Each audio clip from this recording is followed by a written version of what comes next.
നിങ്ങളുടെ favourite shows ഇനി ഒരിക്കലും മിസ്സാവില്ല. ഇപ്പോൾ C5 കാണും നിങ്ങളുടെ ഫേവറേറ്റ് ഷോസ് തികച്ചും സൗജന്യമായി. മൂന്നാൾക്കും പെൺകുട്ടികളാ. ശാരികയ്ക്കും ശാലിനിക്കും ശ്യാമയ്ക്കും അല്ലേ? അതെ. ശ്യാമയ്ക്കും അതെ. മക്കളുടെ ജീവിതത്തിന് വേണ്ടി അമ്മമാര് എന്ത് കള്ളവും പറയും ശാരദാമ്മേ. പക്ഷേ സത്യമെന്ന് പറയുന്നത് ഒന്ന് മാത്രമേ ഉണ്ടാവുള്ളൂ. പക്ഷെ ഒരു കാര്യം ഉറപ്പാ, ദൈവം വിധിച്ചത് മാറ്റി എഴുതാൻ നമ്മളെ കൊണ്ട് പറ്റില്ല ശാരദാമ്മേ. ശാലിനിക്കും ശ്യാമയ്ക്കും ഓരോ കുഞ്ഞുങ്ങളുണ്ടാവില്ല.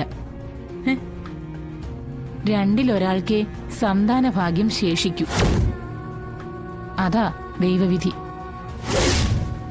ഇതൊക്കെ പറയാൻ ഞാൻ ആരാണെന്ന് ശാരദാമ്മ വിചാരിക്കും. ഇത് പറയാൻ വേണ്ടിയാ ഞാനിവിടെ വന്നത്. അല്ല ശാരദാമ്മേ, ഭാനുമതിയമ്മ, നിങ്ങൾ എന്ത് വർത്താനായി പറയുന്നത്? ശാരദാമ്മേ, ആരെ വിളിക്കുന്നുണ്ട് ശാരദാമ്മേ? ശാരദാമ്മ പോയി ആരാണെന്ന് നോക്കൂ. വിളിക്കുന്നവരാരായാലും അവിടെ നിൽക്കട്ടെ.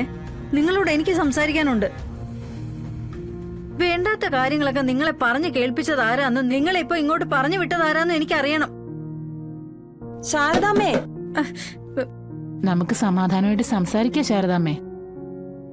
ഇപ്പൊ സംസാരിക്കാന്ന് വെച്ചാ പുറത്തു നിൽക്കുന്ന ആളതിന് സമ്മതിക്കില്ല. ഞാൻ ഇവിടെ തന്നെ ഉണ്ടല്ലോ. ശാരദാമ്മ വിളമ്പി വെച്ച ഭക്ഷണം ഒന്ന് കഴിച്ചോട്ടെ.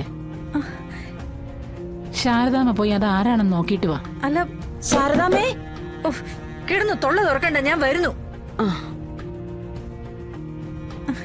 ശാരദാമ്മേ, മല്ലീശ്വരം കോവിലെന്ന് കേട്ടിട്ടുണ്ടോ? അവിടെ ഉണ്ട് എല്ലാത്തിനും പരിഹാരം. ശാരദാമ്മേ, ശാരദാമ്മ പോയിട്ട് വാ.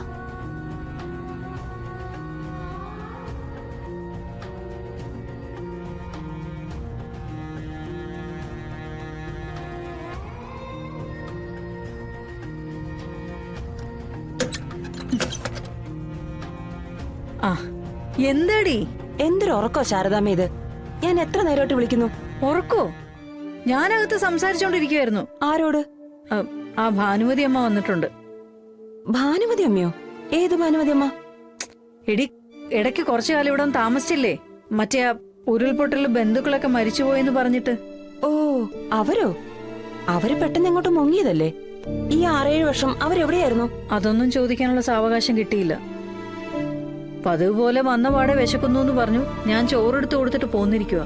ചോറെടുത്ത് കൊടുത്തുന്നോ? അതിന് ചോറ് എവിടുന്ന ശാരദാമ്മേ? ശാലിനി മോളും സത്യമോളൊക്കെ ഫംഗ്ഷന് പോകുന്നതുകൊണ്ട് ഉച്ചയ്ക്കൊന്നും വയ്ക്കുന്നില്ലെന്ന് ശാരദാമ്മയല്ലേ പറഞ്ഞത്? വല്ലാത്ത നടുവേദന, ഒന്ന് തല ചായ്ക്കണോന്നും പറഞ്ഞു. എന്നിട്ട് മയങ്ങാൻ പോയതല്ലേ? ഇതിനിടയിൽ ആരെങ്കിലും വരുന്നുണ്ടെങ്കിൽ പറയണോന്നും പറഞ്ഞു. എന്നിട്ട് അവരിവിടെ കിടന്ന് തൊണ്ട കയറി വിളിച്ചിട്ട് നീ കേട്ടില്ലേ? അപ്പോ ആര് വിളിച്ചെന്നാ ശാരദാമ്മ പറയുന്നേ? ഞാൻ മൊത്ത സമയം ഹോട്ടലിന്റെ കൗണ്ടറിൽ കണക്ക് നോക്കി ഇരിക്കുന്നുണ്ടായിരുന്നു. ശാരദാമ്മ കിടക്കാൻ പോയതിനു ശേഷം ഹോട്ടലിലേക്ക് റീച്ച പോലും വന്നിട്ടില്ല. അപ്പൊ ഒരാൾ ഇവിടെ വന്ന് ശാരദാമ്മയെ വിളിച്ച ഞാൻ അറിയത്തില്ലേ? ഒന്നുകിൽ ശാരദാമ്മ കളിപ്പിക്കാൻ പറയുന്നതാ, അതല്ലെങ്കിൽ ശാരദാമ്മ സ്വപ്നം കണ്ടതാ.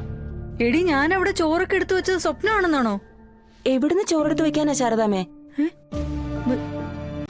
ഡൗൺലോഡ് ചെയ്യൂ C5 ആപ്പ്. കാണൂ എല്ലാ എപ്പിസോഡുകളും സൗജന്യമായി.